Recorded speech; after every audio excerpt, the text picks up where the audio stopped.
রোজায় শুয়ে থেকে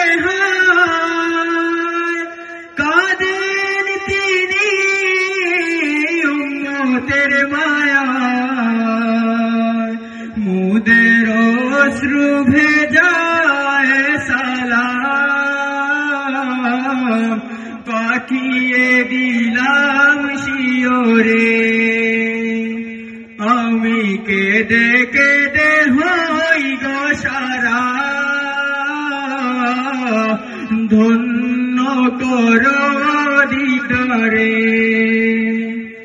আমি সহিতে পারি না বিরহ জ্বালা, ধন্য করো